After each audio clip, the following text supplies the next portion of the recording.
What's up, YouTube? Welcome to another exciting personal finance video. We're going to talk about things like gold and silver, real estate, stocks, all that good stuff. If you guys are into that stuff, please like the video, subscribe to my YouTube channel, and check out my website, My Road to Wealth and Freedom. The link will be in the description. I got a bunch of cool articles on silver bullion coins and net worth and passive income, that type of stuff. Also, quick disclaimer, I'm not a financial advisor, so please consult a financial advisor before buying things like gold and silver or buying stocks or getting involved in real estate or pursuing any of the strategies that I discuss in my videos. This channel is really just entertainment only, so please do your own research and seek out financial advice if you need it. Okay, guys, it's been a really crazy week. Gold and silver are definitely on the move. We got inflation numbers that are up. Unemployment numbers are coming down in the U.S. They're both over 400,000. That's what we got, I think. I forget when. Well, Thursday or something like that. Inflation's running a little bit hot, 3.1%. Lots of people still worried about inflation. That's been like the big story. Part of it is the base effects that the Fed likes to talk about, but it's a lot of people are seeing real, genuine inflation in all different parts of the economy. You know, gas prices are through the roof, diesel, electricity, heating, groceries. If you've gone to the grocery store lately, it's just insane. And you can imagine, like, the thing about energy costs going up, like fuel in particular, is fuel is what drives the farm equipment. It's what trucks bring food from the farm to processing facilities, and then from there to your grocery store shelves. And all of these, the fuel input in a lot of businesses and that is actually quite significant, and that will, lead to like a lot of inflation. Basically, we're going to start seeing it in the price of fruit and veggies and all sorts of goods and stuff like that. Of course, against that backdrop, you have those, the chorus is growing smaller and smaller of those who think we might be in for deflation. Of course, you got David Rosenberg, Lacey Hunt, and a few others in that camp. And again, like their whole thing is, once these stimulus checks run out and these enhanced unemployment benefits ends, really what's going to happen, right? All the spending that we've seen, all the consumer strength, in the months where stimulus checks go out, you see a huge boost in consumer spending, and then the next month it kind of drops off. It's like reminds me of like one of those hospital monitors, beep, we got a stimulus check, so the spending goes up, and then nothing, and then it goes back down, and then beep, another stimulus check, and all this stuff. And here in Canada, it's been the same. I really feel like the unemployment benefits, the relief programs that the Canadian government has used have been much more targeted. It wasn't just everybody gets money. But even so, I mean, they've been quite generous, and they're going to continue. I forget when they end. I think the end of September, or maybe even all of this year. So yeah, there's a lot of stuff that could sort of drive inflation. Of course, we're only seeing the metals start to react now. Over the last couple of weeks, I guess. Crypto has kind of taken a nosedive. Last I checked, Bitcoin was around 35,000 US. Ethereum was just below 3, I think. So they're off their lows. They're not 30,000 and 2,000, but it's really uncertain where all of this stuff is going.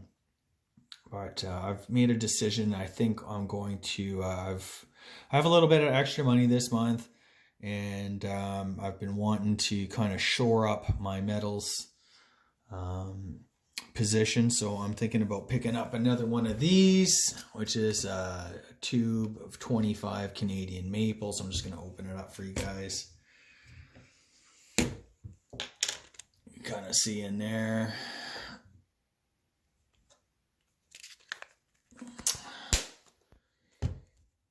So I'm looking to pick up a tube of Canadian maples and probably another 1 ounce gold maple. I'll kind of add to the stack. Again, my approach with the metals is to very slowly increase my position in them to kind of, roughly match, my net worth numbers and that. If you're interested in the net worth stuff, you can check out, I throw them out each month, and it's on my Road to Wealth and Freedom. Check out the link. It's in the description there at the bottom. But yeah, I usually just try to keep, a certain allocation. Right now it's kind of below, I think it's below 5%. Now that doesn't include, that's just physical, like the physical stuff. It doesn't include, I have some gold mining stocks, and I got some, like a GLD type ETF in my portfolio, but that's all paper. It's not the real physical. And, yeah, so that's what I've been sort of doing. Other than that, it's really been quiet on the investing front. I haven't really purchased anything or sold anything this month, I don't think. Let me try to think. No, I haven't done anything like that. I just been basically, again, just building cash. I had a lot of bills this month. Just basically, it's life, right? Just try to save what you can and then figure out what you want to do. At the end of the month, I kind of take a look at it and make my decisions then. The other thing I wanted to mention is I've been researching, it's called the Dragon Portfolio, and I'm kind of curious if any of you guys have ever heard of it. It's actually pretty interesting. It's kind of like it's similar to the all-weather portfolio. The all-weather portfolio, for those who don't know, is that you basically have 25% of your money in cash, 25% in bonds, 25% in equities, like stocks or whatever, and 25% in gold. The Dragon Portfolio kind of changes it up a little bit. I think it's around 25% in broad equities. I think it's like 18% in like long bonds, like TLT. I think there's 20% in long volatility, like a fund would be like Tail or something like that. And that just kind of protects you from like, sudden market crashes and that type of thing. So that would have done quite well last March when everything was tanking. And the other thing, I think it was around 20% in gold. And what am I forgetting about? So you had equities, bond, gold, long volatility. Oh, commodities. And then whatever it is, 18, 16%, whatever it was in commodities, long commodity fund. So basically this portfolio will protect, it says it will, like over 100 years time frame, it would protect you in all markets essentially. You're protected from deflation through the long volatility in your bonds. You're protected from hyperinflation from the gold and commodities, and to a lesser extent equities. But it would just underperform in periods of like long, economic expansions and stuff like that. Kind of like, last 40 years, that portfolio would have underperformed, right? Because gold went down, commodities were kind of up and down. Volatility was pretty well, we had a few bouts of it, but for the really, other than 0809, the volatility hasn't been that bad since about 2018 through like the taper tantrum, and then again in 2020. So it's not something that would like make you rich, but it's kind of more like a sleep at night. Now, if you're kind of just starting out, like if I was just starting out from zero, I probably wouldn't go for something like that, because honestly, like when you don't have very much or you're starting from a low base, there's not really much sense in trying to protect everything you got and stuff like that. But I mean, once you get a significant nest egg built up, you're going to start wanting some protection, right? And I guess that's the biggest change in mindset that I've actually experienced through a lot of this in the past like year and a half or whatever was I've become really since like 2019. I started to get a little bit pessimistic about the markets and stuff like that. Like, I mean, we're at like one of the longest economic expansions ever, and it's just like, where's this all going, right? We were kind of ripe for a lot of the turmoil that we saw in early 2020. So that got me into like, I want to start protecting my stuff. I want to like, take some profits, cash out a little bit. But I mean, that said, long term, I'm just looking for some more safety, more balance. It's hard to save your money and invest for a very long time, only to see it kind of like all disappear through either inflation or a big broad-based market decline. And I'm not saying any of those things are going to happen. I'm just saying, the closer we go down the road towards, our retirement and like where you want to be in 10, 15 years, I mean, it's kind of on my mind. I'm thinking to myself like, hey, you know what, if we start getting like really high inflation and it like kind of destroys our savings, our investments, our purchasing power, how am I ever going to retire? How's my wife ever going to retire?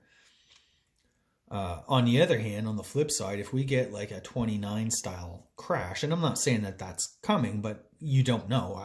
It might happen tomorrow. Who knows what's going to happen with all this stuff? It took a long time for that market to really, truly recover, like 25 years. And I'm not really sure if that was adjusted for inflation or not, but the market itself declined in 29 and didn't really get back to 1954. 25 years later, I mean, that's basically someone's working life. So if you were about to retire in 29 and you took that hit, I mean, you basically either died broke somewhere or, you know what I mean? Like there's really no way to recover those type of catastrophic losses. So that's why I'm talking and I'm thinking about these type of things. And the other thing I'll say about that sort of dragon portfolio, there was a book, I think it was 10 or 12 years ago, published by this like economist, philosopher guy named Nassim Taleb. You can check out some of his videos on YouTube. He wrote this book it's called Anti-Fragile, and he was a former options trader for like 25 years, something like that. So like he kind of really knows his stuff. He's a really brilliant guy. I just honestly don't know really much at all about options or, sophisticated trading strategies and stuff like that. So I wouldn't even dare try to kind of go there. But his whole point was that you want to have, invest in things that are non-correlated, which means that they don't move in tandem. And some things that will perform better during these chaotic like market declines and stuff like that. That is like basically the whole point of something that's a portfolio or whatever that's anti-fragile. And now I'm not an options trader, but on the individual level, what can we do with that? Well, I think to be anti-fragile, when it comes to like our personal finance, I mean, we need to have a mix of different assets that we invest in, things like gold and silver that are going to perform differently under different circumstances. Sure, there's a place for bonds and cash. I know that's unpopular right now, but in fact, we pay our bills with cash, with currency and stuff like that. So you do need to have some of that on hand. Also equities, we should have some money in the stock market and stuff like that, real estate, that can be illiquid. But the big thing is debt. And I really think like the less debt you have, it doesn't matter really what you have for assets. Debt is what really brings most people down. So if you can kind of like minimize your debt levels, you are being anti-fragile. You don't need to make the big 6-figure salary to sustain your lifestyle. That's kind of key. But I just thought that dragon portfolio kind of fit nicely with his idea too. The long volatility, that kind of protects you from black swan events and stuff like that. So, anyways, yeah, that's something that I've been kind of looking into. yeah, I guess let me know your thoughts. I just want to say, like, I don't believe in anything really. Like, you know, I own gold and silver, and I have it like as a hedge, as insurance, to protect us from inflation, hyperinflation, even like, you know, systemic collapse and stuff like that. You might need things like this to trade and barter, you know. Of course, we should have skills, real world skills, stuff that we can do that's useful and whatever in that type of scenario. But I'm not 100% that we're really headed there. But neither am I going to tell you everybody, hey, go buy all these stocks or stuff like that, or jump into. I don't really believe at this point in really any one thing. It's just kind of too risky. What you want to do is sort of hedge your bets and try to play it safe. And the name of the game really is to try to achieve outsized returns with minimum or minimal risk. So that's how I'm playing it. Now, I haven't jumped into cryptocurrency. I should probably mention that because it is like super popular in the past year. I did own some Ethereum coins a couple years back, but I had it on an exchange, and the founder of the exchange took a trip to India and died. And lo and behold, the vast majority of the crypto was kept in cold storage, and he was the only person who knew the password, and it can't be unlocked. So all that crypto went to crypto heaven. And luckily for me, you know, I think I only had about $1,000 in it. But there were people who probably lost millions, and that to me is the problem with crypto. Or it could be stolen off an exchange, or you could have it on your own little wallet on a thumb drive or something like that, and then it gets stolen from your computer, or it gets lost, damaged, broken. Like, there's so many different things. If you want to trade it, go for it, trade it. But I think anybody who's jumped into crypto and has done extremely well should take a little bit of profits and maybe throw it into gold and silver, or throw it into some real estate, or throw it into something that's just, you know, take a little bit of that money off the table. That's the biggest mistake a lot of people make, is that they just stay in it and they keep riding it, keep riding it, keep riding it. And that's what we see with all these bubbles. You just keep riding it, and they never ever get off the ride. And then it crashes, and then they stay on and they stay on and they stay, because they want it to go back to where it was. But that's not the case. That's not where it's going to go. And it just keeps going down and down and down. That's happened in the precious metal stuff back in 2011 when gold started to tank and stuff. Silver too.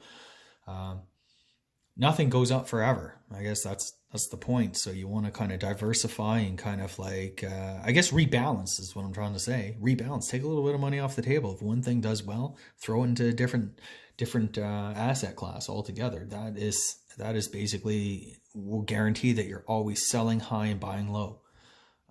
Everyone preaches it. Nobody ever does it. I myself haven't been perfect in doing that. I've been riding equities for 10, 12 years.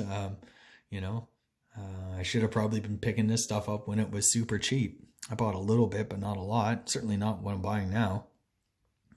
But it's always the way, right? And same with oil. I'm glad I got in on the energy trade there last fall.